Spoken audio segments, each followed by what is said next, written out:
아, 영상 잘려버렸네요. 아, 너무 속상합니다. 잘못 눌렀어요, 제가 버튼을. 자, 그대로 가죠. 자, 1920년대 승리지역. 자, 지도로도 기억해둘까요? 봉오동 청산리 전투고요. 봉오동 지역의 홍금왕도 청산리 증투의 김좌진 좀 생각해보세요. 자, 봉오동 전투가 이루어졌던 곳입니다. 봉오 저수지가 지금 현재 있대요. 일본군 157명이 전사를 했고 300명이 부상한 아주 큰 전투였습니다. 자, 이게 홍범도 장군의 모습이고요. 홍범도 상이 여기에 만들어져 있다고 합니다. 나중에 북한 심심하면 놀러가서 한번 보세요. 알았죠? 아, 북한이래. 죄송해요. 중국 연길 지역. 자, 청산리 대첩입니다. 자, 청산리 대첩에 참여했었던 여기 김여진의 북로군정서 부대의 모습이고요. 자, 청산리 대첩이 있었던 요 전투 모습들입니다. 6일 동안 10차례에 걸친 전투였고요. 일본군 1200명을 죽이는 아주 정말 큰 승리였습니다. 일본군이 빡칠만 하죠. 그래서 일본군이 우리에게 시련을 줍니다. 간도참변과 자유시참변인데요. 간도참변에 대해서 영화 암살을 통해서 한번 살펴보시죠.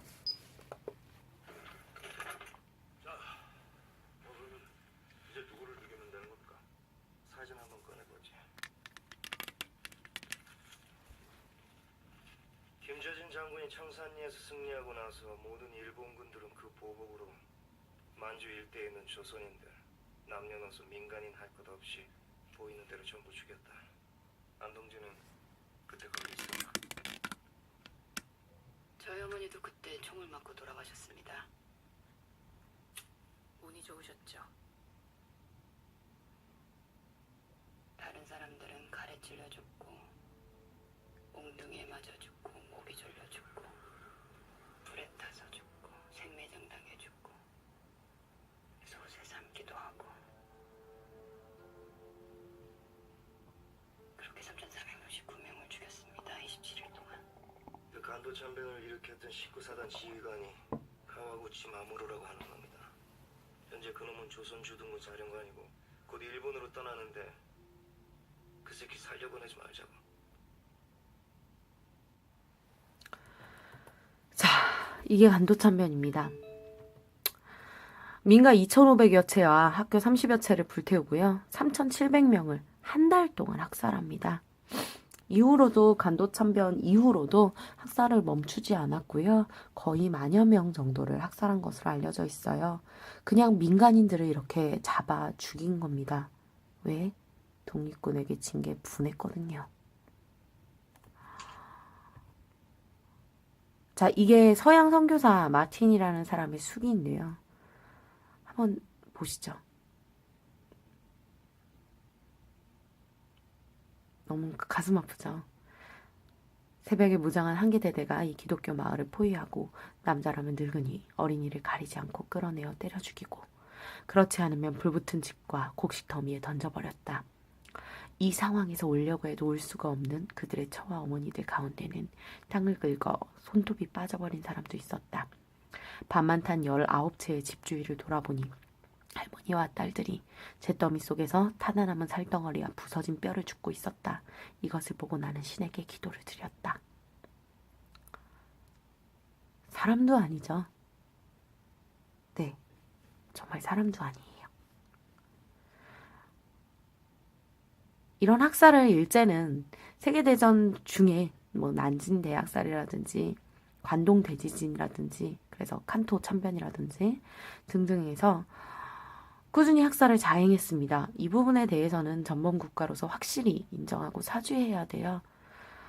계속해서 가해의 역사를 은폐하려고 시도하는 일본의 모습에서 반성의 기미를 찾을 수 없다는 게 좀 안타깝습니다. 바로 오늘 강제징용에 관련돼서 우리나라 사법부에서 다시 재심 판결을 내렸죠. 자, 이에 대해서 일본 정부가 무엇이라고 했는지 혹시 한번 찾아보실 수 있으실까요? 분노를 금치 못했습니다. 저는 한번 검색해 보셨으면 좋겠습니다. 우리가 다음 주에 4반은 못할 것 같긴 한데요. 1, 2, 3반에서는 활동을 통해서 우리가 강제징용에 대해서도 한번 알아보려고 하는데요. 반드시 잊지 말아야 될 역사일 것 같습니다. 4반은 시험 다 끝나고 꼭 반드시 활동을 통해서 여러분들의 삶으로 좀 끌어오는 작업을 만들어 볼게요. 어찌되었든 일제의 잔혹한 간도참변 학살이었습니다. 자, 여기에서 시련이 끝나지 않았습니다. 간도에서 그래서 독립군들이 있을 수가 없었죠. 어디로 이동했어요? 자유시로 이동했다고 했었죠. 그래서 요 독립군들이 자유시로 이동을 했는데요. 이 자유시에서 독립군 사이에 내분이 일어나고 소련에 의해서 무장해제를 당했다가 독립군이 그 소련에 의해 무장해제를 거부했다가 그 소련에 의해 600명 정도가 사망하게 되는 아주 큰 참변을 겪게 되죠. 그래서 만주 지역 전역으로 흩뿌려졌었던 독립군들이 그래도 우리가 누굽니까? 재정비를 걸치게 되죠. 3개의 정부, 자치정부를 갖추게 됩니다. 3부입니다. 잠의부, 정의부, 신민부죠. 요 참정시는요, 결국엔 3부 통합운동에서 나머지 지역의 국민부와 북만주 지역의 혁신의회로 통합을 거치게 되는데요. 국민부 아래에는 조선혁명당이라는 정당을, 혁신의회 아래는 한국독립당이라는 정당을 갖추게 됩니다. 그리고 이 조선혁명당 아래에 조선혁명군을, 한국독립당 아래에 한국독립군을 만들었었죠. 네, 이렇게요. 자, 그러면 이제부터 40년대 무장항일 투쟁으로 넘어가 보겠습니다. 자, 30년대, 40년대의 흐름 기억하셔야 되죠. 자, 만주사변 이후에 한중 연합작전을 펼치게 됐었고요. 그래서 이때 관련된 전투 좀 기억해 두셔야 된다고 말씀드렸습니다. 자, 그리고 민족유일당 운동 37년에는요. 중일전쟁이 일어나게 되면서 중국 관내로 불러들였죠. 그래서 민족유일당 운동을 거쳐서 조선의용대를 꾸려서 중국군과 같이 합작을 하게 되는데요. 이 조선의용대의 활동만 잠깐 보시면 되겠습니다. 자, 그러다가 41년 태평양 전쟁이 일어나게 되면 2차 세계대전에 한국 광복군이 직접 참전을 하게 되죠. 자, 그러면 이번엔 학습지를 통해서 역시 먼저 학습지 필기를 하고 난 다음에 PPT를 또 보는 걸로 하죠.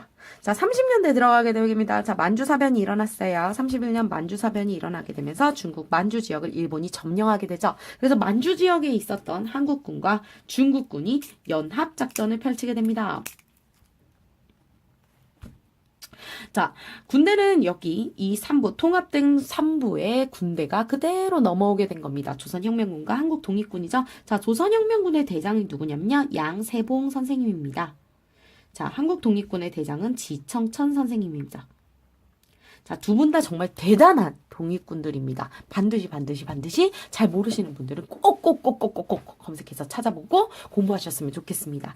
요 양세봉 선생님, 쓰리봉이라고도 부르는데요. 죄송합니다. 양세봉 선생님은 이끌던 이 조혁군은요. 중국 의용군과 연합을 해서요. 영릉가와 흥경성 전투에서 크게 대승을 거두게 됩니다. 기억해 두셔야죠. 자, 그리고 한국독립군 지청천 장군님이 이끌었던 한국독립군은요. 중국 호로군과 연합을 해서야 쌍성보와 대전자령 전투에서 크게 승리를 하시게 되죠. 자, 요건 알아두셔야 돼요. 조혁군은요. 양세봉이 이끌었고요. 의용군과 연합을 해서 영릉과 흥경성 전투에서 승리하죠. 한국독립군은요. 지청천 장군이 이끌었고요. 중국 호로군과 연합을 해서야 쌍성보와 대전자령 전투에서 승리를 하게 됩니다. 영흥산대죠. 영흥산대.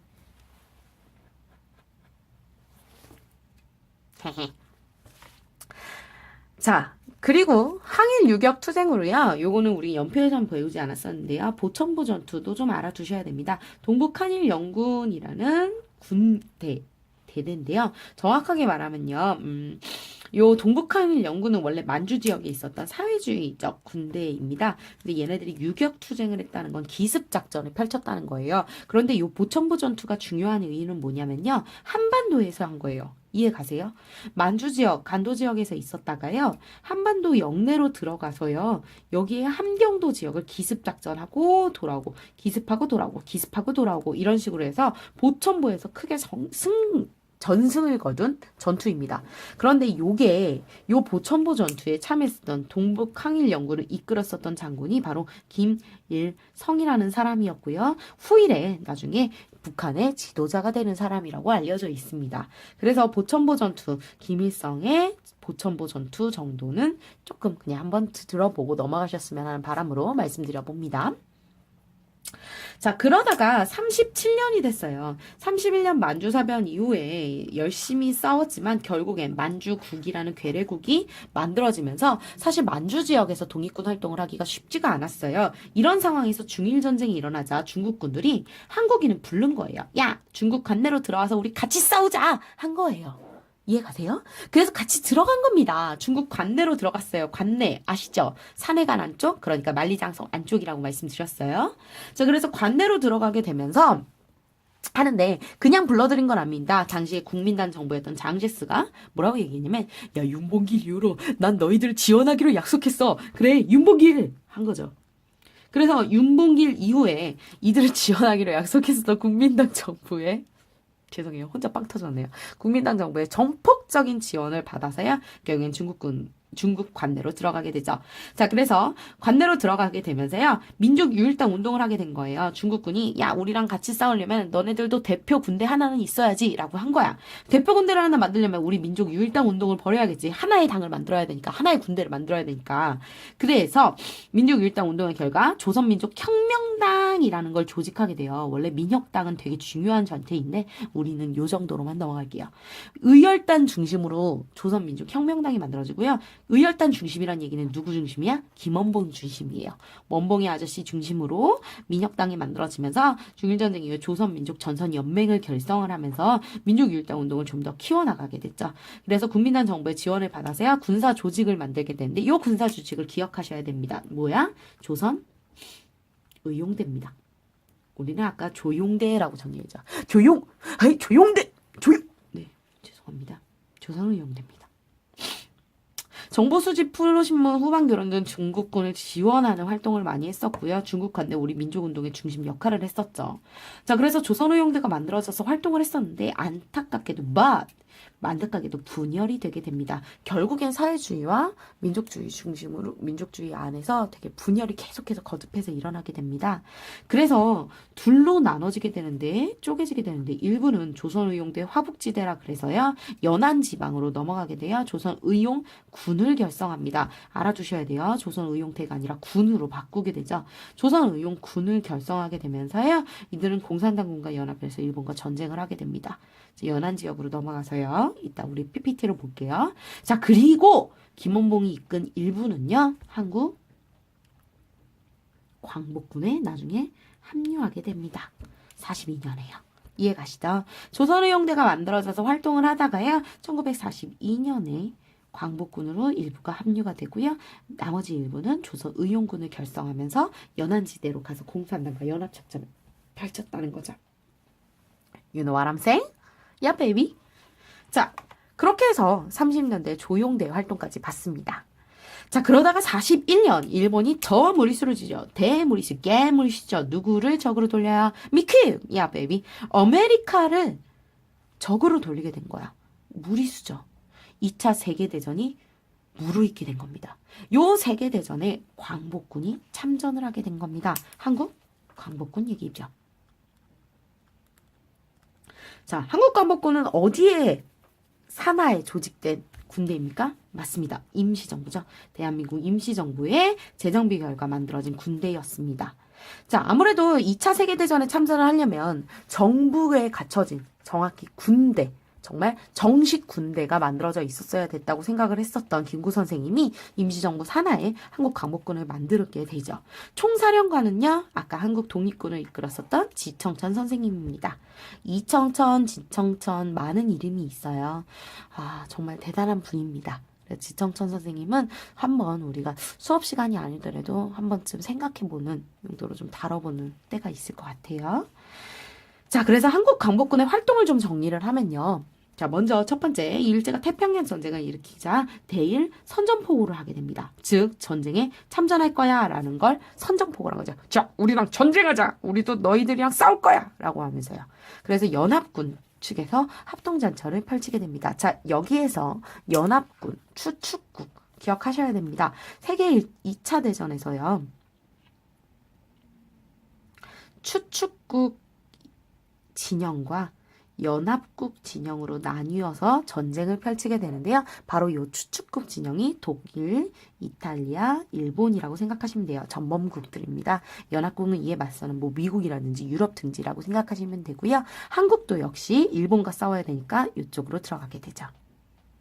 그쵸? 그래서 연합군과 합동작전을 펼치게 되고요. 영국과 미얀마 전선에서 싸우게 되기도 하고요. 인도 전선에서 공작대를 파견하기도 합니다. 그래서 포로신문과 정보수집, 선전활동을 담당하기도 했었죠. 자, 중국이 주둔하고 있는 미국 전략정보국인 OSS라는 곳과 합작 훈련을 하기도 했었고요. 무엇보다 제일 중요한 건 요겁니다. 국내 진공 작전 을 계획하고 있었죠. 국내로 진공할 얘기였다고요. 이해가 돼요? 45년 8월 20일 날요. 국내에 정진군을 침투시켜서요. 일본 총독을 죽이고 우리 손으로 직접 광복을 실현하려고 했었습니다만 여러분 다들 아시다시피 8월 15일 일제의 무조건 항복으로 실현되지 못했죠. 자, 여기까지가 3, 40년대 흐름입니다. 연합작전 조용대 광복군, 연합작전 조용대 광복군, 연합작전 조용대 광복군 기억해 두셔야겠습니다. 자, 20년대도 한번 해볼까요? 봉청이가 간자를 3번이나 갔어요. 조국을 위해서 하하. 네, 요 정도 해보겠습니다.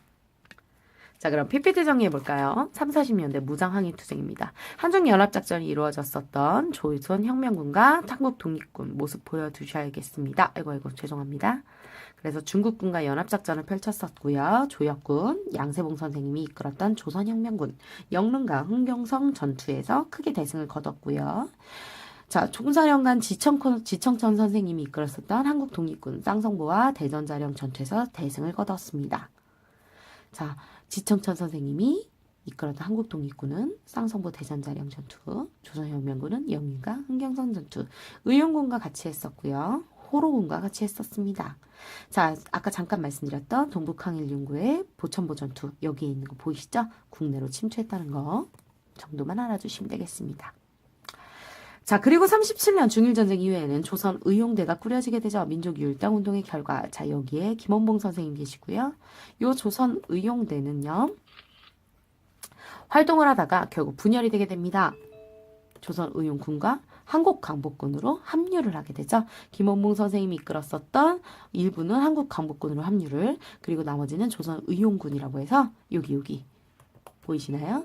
조선 의용대에서 연안, 요 안쪽, 연안 쪽으로 가게 되면서 분열이 되게 됩니다. 이들은 조선 의용군이 돼서요. 중국의 공산당군과 합작해서 전투를 이뤘고요. 김원봉이 이끌었었던 일부는 여기 충칭으로 가서 한국 광복군에 합류를 하게 됐었죠. 자, 조선 의용군으로 개편했었던 사람들은 조선 독립동맹이라는 걸 건설해서 나중에 우리 건국을 위해 준비를 하는데요. 그때 가서 다시 한번 말씀드려볼게요. 자, 그리고 나서 41년 태평양 전쟁 이후 세계대전에 참전하기 위해 한국 광복군이 만들어지게 됩니다. 자, 여기 김구 선생님도 계시고요. 그리고 총사령관인 지청천 선생님도 계시죠. 그래서 이렇게 군사훈련을 받기도 하고요. 영국군과 함께 이제 영국에 파견이 돼서요. 공작대가 파견이 돼서 활동을 하기도 되고요. 또 중국에 주둔하고 있는 미국 전략정보국, 그러니까 OSS와 합동 훈련을 하기도 했었습니다. 이게 미국이랑 같이 찍었던 사진이고요. 보이시죠? 예, 누가 봐도 이거는 미국인처럼 생겼죠. American, yeah, baby. 자, 그리고 국내 진공작전을 꾸몄었으나 안타깝게도 실현하지 못합니다. 작전명이 독수리였어요. 관련된 영상 하나 볼게요.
자, 김구 선생님은 일제가 항복했다는 소식을 듣자마자 탄식을 하셨다고 해요. 굉장히 우울해 하셨다고 하죠. 일본이 항복했다니, 외적이 항복했다니, 죄송합니다. 외적이 항복했다니, 이것은 우리에게 기쁜 소식이라기보다는 가슴이 좀 무너지는 이야기였다라고 회고하시기도 했었습니다. 사실 우리 손으로 직접 광복을 쟁취하지 못했다는 것이 앞으로의 현대사의 굴곡을 시작하게 했었죠. 잘못 끼워진 단추가 그래서 그렇게 무서운 겁니다. 그럼 이제 마무리 해볼까요? 자, 목숨이 하나뿐인 것을 안타까워했던 우리 위인들을 만나셨습니다. 그렇다면 우린 앞으로 어떻게 살아야 할까요? 하나뿐인 젊음. 어떻게 살아가야지 가치 있을까요? 여러분의 인생, 여러분의 삶, 여러분의 미래, 그리고 우리의 현대사. 여러분들은 역사에, 그리고 우리의 미래에, 그리고 우리의 오늘에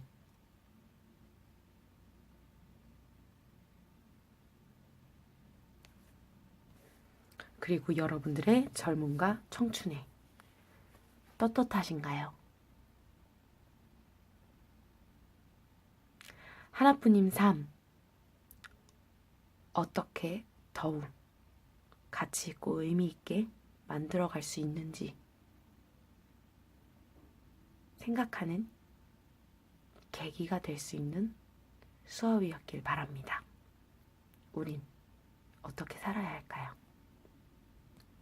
자, 여기까지가 9개의 항일무장 투쟁 부분이었습니다. 굉장히 내용이 굉장히 많아서 2개의 영상으로 쪼갰었어요. 그죠? 잘 들었길 바라고요. 또 잘 이해했기를 바랍니다. 그리고 많은 생각을 했기를 바랍니다. 혹자가 했던 말 중에 이런 말이 있었어요. 지난 역사에 무임승차하지 않는 그런 사람이 되자고.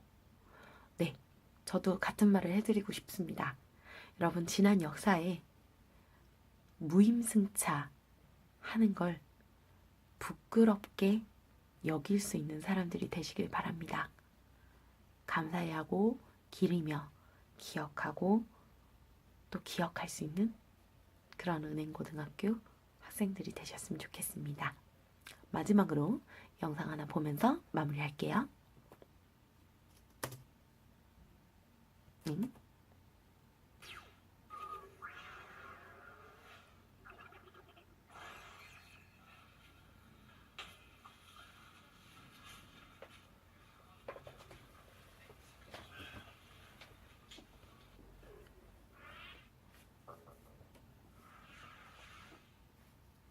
뭐 이거는 좀 힘든데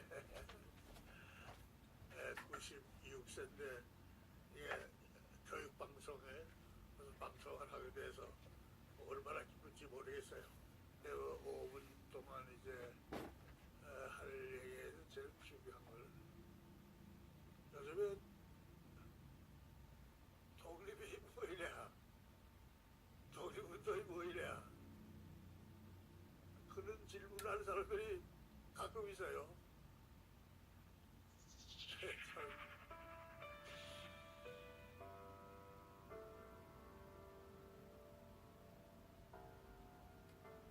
고향이 대한민국 종주 오산이라는 데서 나왔기 때문에 종주는 오산학교 있는 데입니다. 오산학교는 그 낙릉 이수근 선생 3.1운동 때 33인 국민 대표로서 한 분이에요. 오산학교를 설립을 해서 활동을 하신 분 그 있었기 때문에 그 영향도 컸어요. 형님이 또 독립운동을 좀 하셨어요.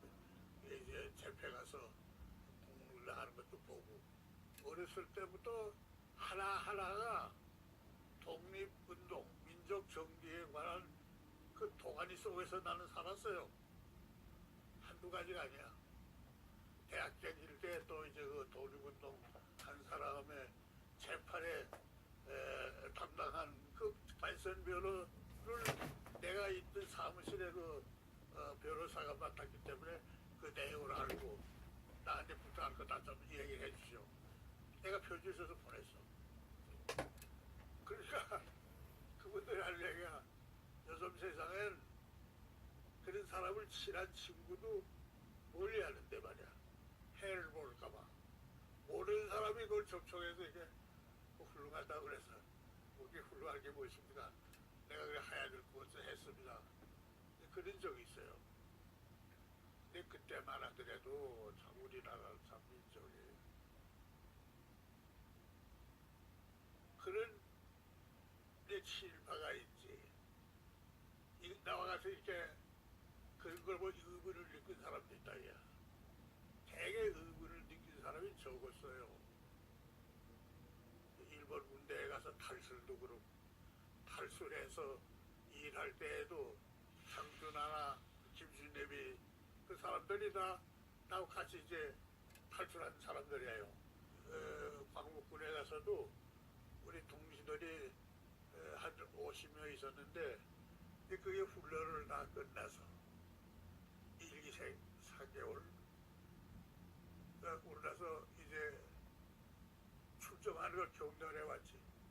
예? 근데 그 만찬에서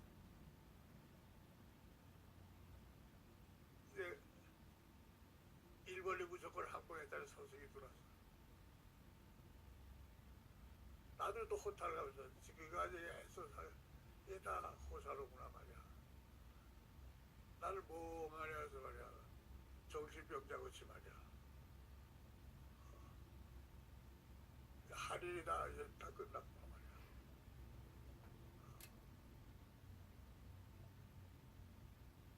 일생을 통해서 하여튼 내 힘으로는 안 되는 일이 나한테는 주어졌어요. 행운이. 그래서 나는 사실 행운합니다. 행운해요. 근데 전반적으로 독립운동 사람이 우리나라 민족의 아마 10%도 안 될 거야. 그 훈장 받은 사람이 우리 국민의 10%가 안 돼요. 그러니까 그 10%의 자손들. 독립운동자는 후손이 적잖아. 좋은 데다가 또 그 교육이 잘 안 됐어. 근데 이제 친일파는 좋은 배설을 하고 월급도 많이 받고 하니까 자손들을 다 조언하게 해서 무엇을 해요. 지금 현재도 그 후손들이 전부 있어. 그래서 지금 친일파 문제가 아직도 정산이 안 돼 있어. 36년은 그래 오래전 앞날이 아니야. 앞날 일이 아니야. 영구의 일이야. 우리나라 민족은 훌륭한 민족이에요.